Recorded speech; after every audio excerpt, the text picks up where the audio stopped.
Jalen Hurts, everybody's talking money now. The media is obsessed with what players make. I couldn't care less. I want my teams to be flexible. But Jalen Hurts is already being asked about making big money. And he's 24 years old, but sounds like he's 44. And this is another reason why you do sign him. Of the many elements that make him a franchise quarterback, leadership, toughness, athleticism, arms better than everybody thinks.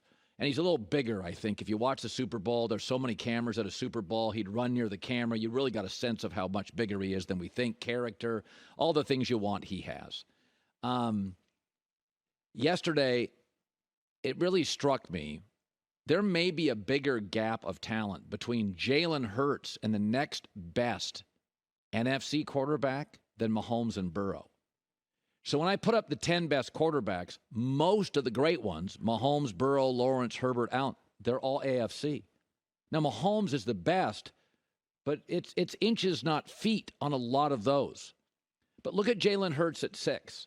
I like Matt Stafford, but right now the Rams are trying to renegotiate his deal.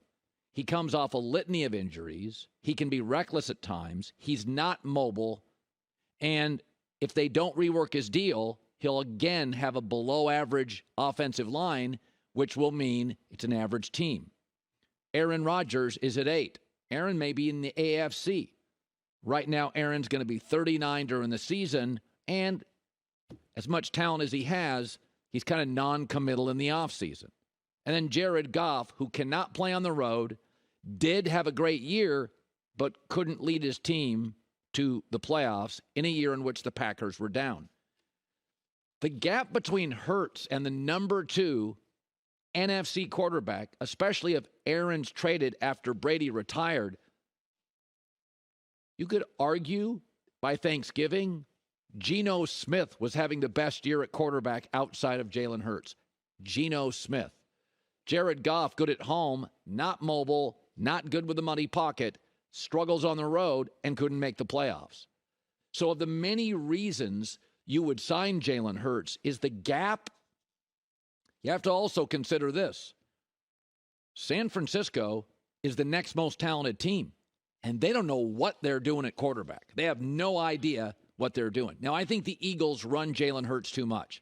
15 times in the Super Bowl, they averaged 11 carries a game during the regular season. Only Lamar Jackson runs that much. But it does matter. Who do you play? Who are your rivals? How does everybody stack up at the position? And when you go to the top 10 quarterbacks in the NFL, the first 5 are AFC. The next is Jalen Hurts. And I think almost everybody agrees with that this morning. You start going to reckless guys, old guys, and guys that could be in the AFC in 2 weeks following him. Just another reason you got to sign him. So in the AFC, the tougher conference, and in the AFC West, arguably the toughest conference, he had the 26th ranked defense and the 28th ranked run game, an interim coach. Darren Waller missed a third of the year, and there was chaos because of the receiver and the corner kicked off the team all over the building. What did Derek Carr do? And Rich Gannon says, I don't know if he can carry a team to a title. So let's get specific, NFC South. In the last 4 games of the season, Derek Carr went 4 for 4 with 3 game-winning drives. But in the fourth quarter of those games, the key quarter in football, he completed 74% of his throws, his passer rating 103, 2 of the 4 games a fourth quarter comeback. In fact, an overtime game-winning drive in Week 18 against the Chargers, a game most of us watched.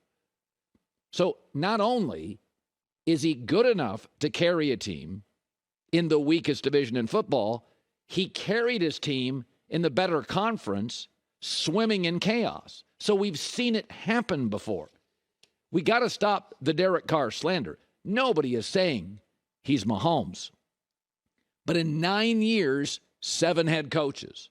I've seen him carry this franchise a year and a half ago to the playoffs. Go back to the final month, what he was dealing with the Raiders. He was spectacular in the fourth quarter in 4 straight games. 3 game-winning drives, 2 come from behind.